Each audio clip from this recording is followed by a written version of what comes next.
Hello my garden friends, it's Beverly here. Welcome back to the channel. Today I will share with you how I prepare and cook my callaloo. If you have watched any of my previous vegetable garden tour videos, you'll always hear me ranting about my callaloo and that it's a staple that I have to have in my garden each year. So today I would like to show you how I prepare and cook my callaloo. I like my callaloo because it's packed with nutrients. It contains vitamin C, vitamin K, manganese, calcium, iron, potassium, and fiber. So those are some quite essential nutrients that we do need. I did know that it contains a lot of iron, but after doing my research, I realized that it contains all these other essential vitamins and nutrients. So let me get right into the video and show you how I go ahead preparing and cooking my callaloo. To begin, I like to strip my callaloo as it tends to be a little stringy by the stem, and I look for any leaves that's bad in that they're discolored or maybe have insect bites on it. So yeah, so like for example, like this one, you can see it has some scar there to it, so I'll get rid of that. This looks good, and I strip it to get rid of the stringy sections, and this is what comes off when I try to get rid of these stringy parts. There's another one, that little stringy section there, get rid of that. You can see, and we call this stripping the callaloo. All right, so I'll continue on with that. It's quite a bit I have to go through because we had frost last night, so I had to harvest the rest of my callaloo as I did not want the frost to kill them before I could harvest. So it's quite a bit to prepare. So I will cook some today, and for the remainder I will freeze that so I can have that to use during the winter months. So follow along with me as I do the preparation.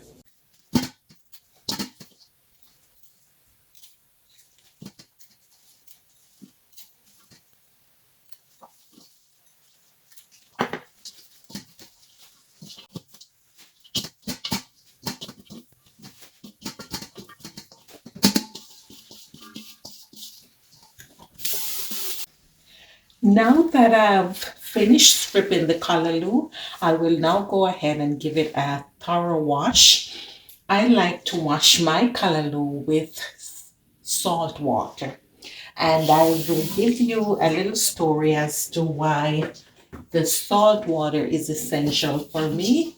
I remember as a child eating cabbage, and I bit into the cabbage and there was this crunchy, something really crunchy. After investigating, I realized I bit into a grasshopper. I've never forgotten that situation, and so I always make sure to wash all my vegetables in salt water, as that will help to get rid of any little creepy crawlies that may be hanging around. I doubt I have any in this because I grew these myself and inspected it, but you never know. So just to be on the safe side, I always make sure to use my salt water. So I'll go on to step 2 and give them a washing of salt water.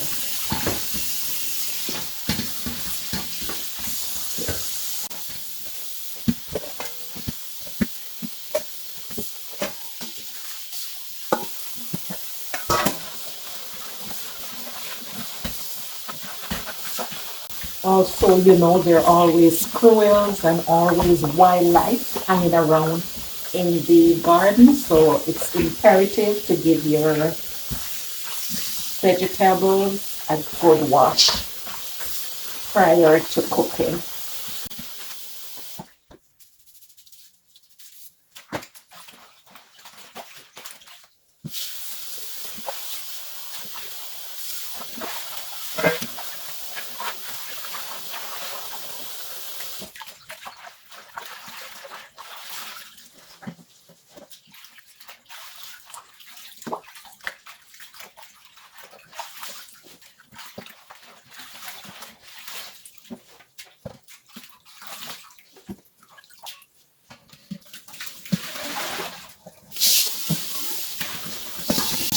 I will now go ahead and give them a second rinse to get rid of that salt.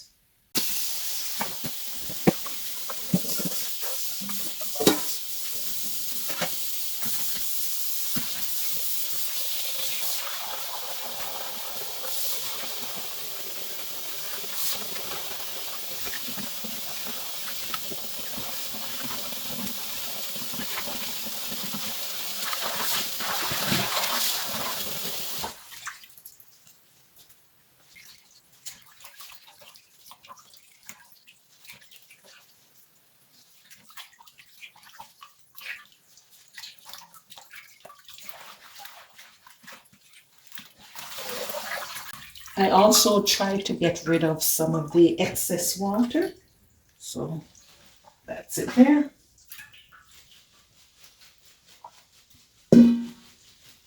This is all washed and ready to be cut. So I'll just put this aside and go ahead and rinse the rest. And I am organizing it based on how I will be cutting it. This makes it easier for when I'm ready to cut it all up into small pieces as it's already organized.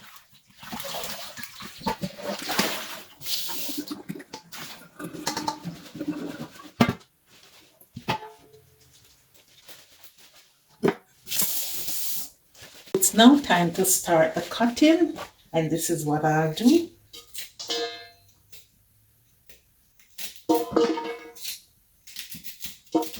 I use a little bigger knife, which is a little sharper. I'll just hold it like this, and then we'll start to cut.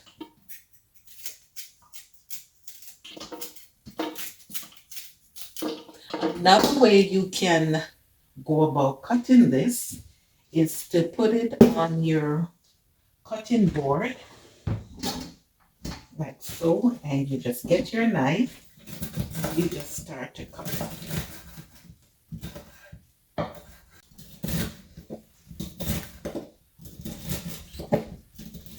So you can just do that and continue to cut.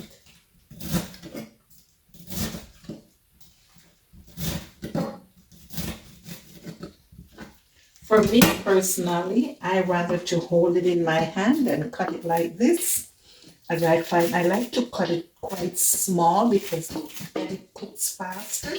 So I like to just hold it and cut it like this, but you can always place it on your cutting board and cut it off. So whatever method you prefer.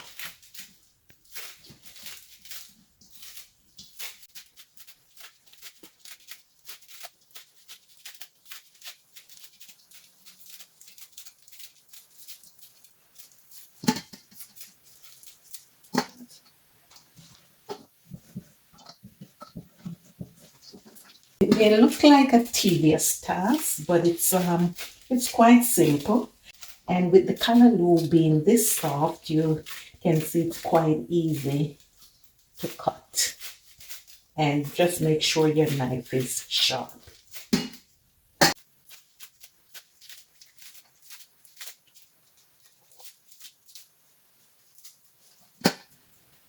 This is the end result of me cutting up all my callaloo. This is what it looks like. So, and this is quite a bit, though it shrinks quite a lot after cooking. But this is a lot, so I will be freezing some for in the winter. And I'll go ahead and prepare some for cooking to show you. my method of cooking my callaloo. So yeah, I'll be cooking this amount, and the rest, as I said, I'll be freezing this for during the winter months. I will now go on to seasoning up my callaloo for cooking. So what I'll be using will be half a onion based on the portion I have there. Also one tomato, plum tomato. You can use any tomato for that matter. A bit of hot pepper I'll be using. A clove of garlic, my thyme, and my green onion. I will also include a bit of all-purpose seasoning, black pepper, of course, definitely need this. And I use pink Himalayan salt. You can use any salt for that matter. So let's go ahead and start the seasoning process. So that's my onion. I chopped it in small pieces.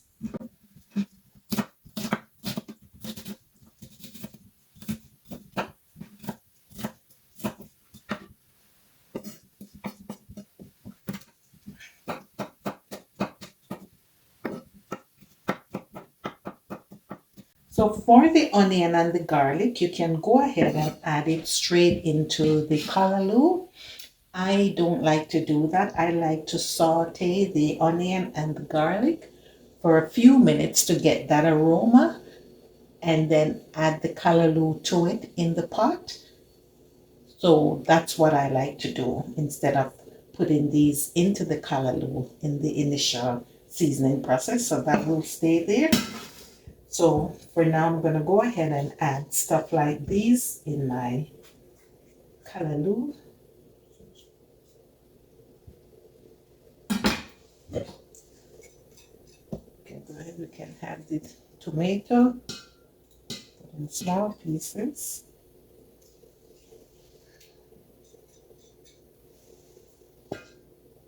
And it's so nice, guys, to be eating everything from your garden. All these tomatoes, pepper, thyme, green onion, those all came from my garden. So feeling so proud to be eating straight from my garden. Everything organic. And you know what, guys? If I can do it, you can do it too. Then I'm gonna add a little hot pepper. This isn't overly hot, so I'll add a little. I'll add a few pieces, and remember I'll be adding black pepper, so I don't want to add too much hot pepper. I'm now going to go ahead and add some green onion. You can add more. This is all I have on hand. And also, guys, this is a dish that you can do with codfish. Yeah, it goes very well with codfish. You just cook your codfish by itself, and then you add it to the callaloo during the cooking process. And this is another thing I have to have in it, my thyme, for that extra flavor. So this is how easy this dish is to make. Once you do the prep work, it's quite simple to make.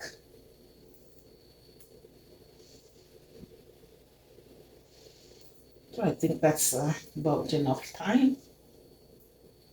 Cut it in small pieces. And I'll now go ahead and add a bit of salt.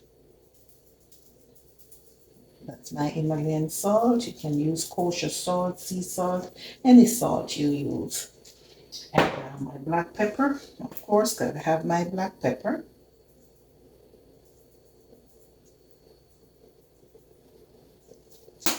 And a little all-purpose season. You can omit this if you want, but I'm putting just a little bit of all-purpose seasoning. And that's it for seasoning my callaloo. So I'll now get the pot on the stove, and that will be done in no time, as this takes less than 5 minutes to cook. So let's head on over to the stove and get that done. We'll get into the final stage, and that's the cooking of the callaloo. It's a little above medium. I'll now go ahead and add 2 tablespoons of olive oil.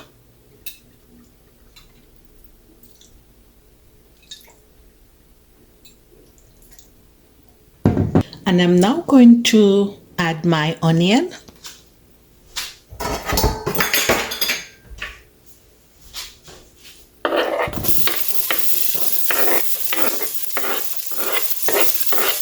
And I'll let that saute for a few seconds.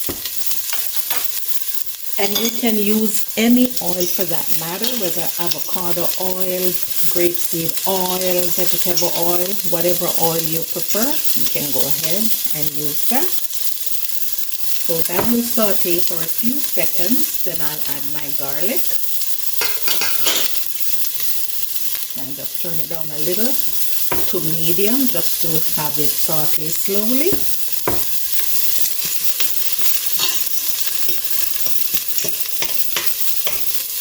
And I'll go ahead and add my garlic.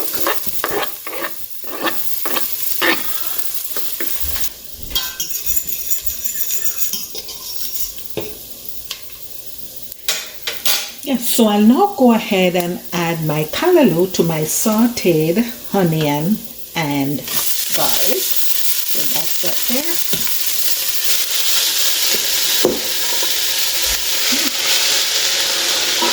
Wow, it's a little more than I thought.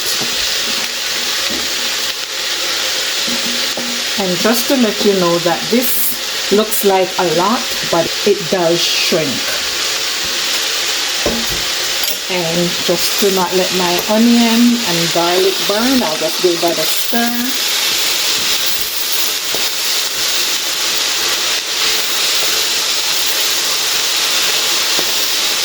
And I will now cover it and it will form its own water because I'm steaming it. In a few seconds I'll give it another stir. And as I said earlier, if you want to add codfish, you would prepare that by itself, break them in tiny pieces after you have get rid of most of the salt and have the desired taste that you want, and 2 minutes or a minute before finish cooking you would just add that to your callaloo and do your final seasoning to your taste. Alright, so I'll give it another stir because this thing cooks really fast.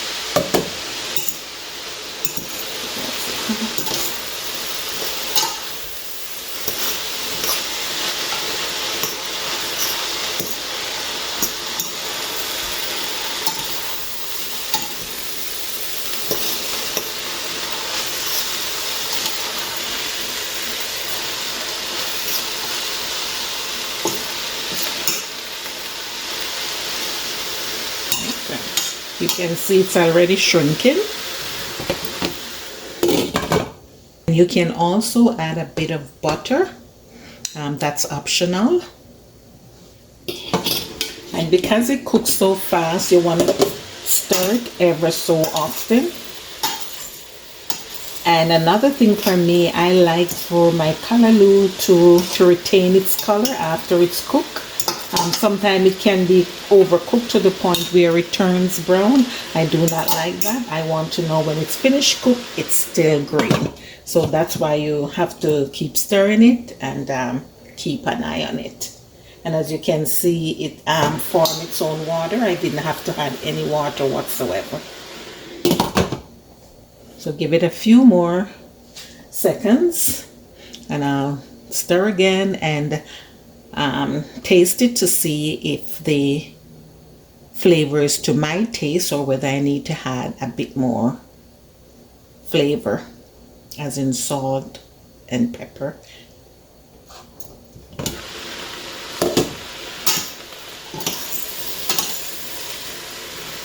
Down a little, back to medium. Yes, and now you can see.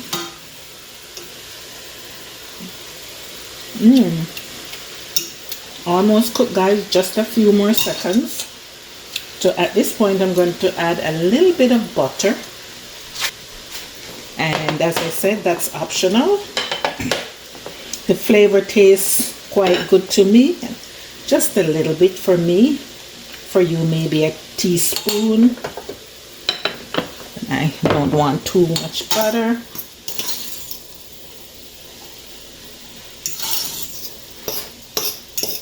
And I can actually go ahead and turn the stove off at this stage because it's already cooked.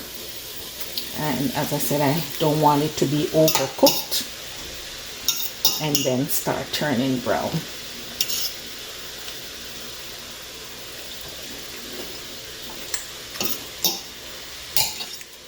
And could take a little bit more salt, so I'll go ahead instead. I'll add a bit of all-purpose seasoning, which has a bit of salt in it.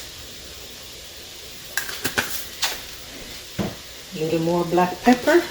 No.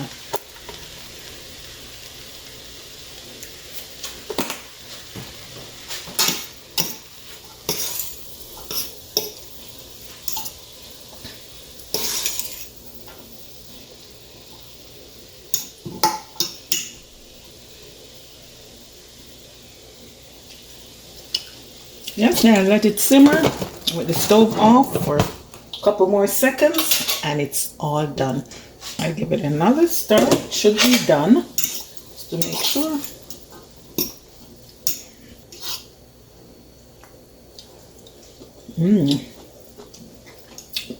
And it's perfect, guys. That's what you're getting there. See, it still has its green, a bit of color there with the tomato. And wow, it tastes yummy, really yummy. So that's it for how I make my callaloo. I'll take that off. I don't want it to get any softer. This can be served with bread. You could have you a slice or two of bread, and you could also add some plantain to this, and that would make a perfect breakfast. You could also have this with green bananas for breakfast. I like to do that when I'm trying to avoid bread. I'll have this with boiled banana and maybe 2 slices of plantain. For dinner, some people do use this sometime. Even myself, when I don't feel like meat, I would add the codfish then, and then I would have it with food again, as in banana, yams. I'm not too big on dumpling, but if you do, you have that with dumpling, or you could have it with rice, but you make sure to add your codfish to that for supper. That's normally what's done. There you go, guys. So you should go ahead, give this a try, and as I said, it's packed with nutrients. It's well known for having a high content of iron, but it does have a lot more nutrients, as in potassium, manganese, calcium, fiber, potassium, and all that good stuff. So that's something you should give yourself a try. And isn't that looking good? And also you could always use it as a side dish for your vegetable on your meal. Thanks for tuning in. Hope you enjoy the video. You go ahead and let me know if this is something you would like to try. All right, and if you enjoy the video. Thanks again, and see you in the next one.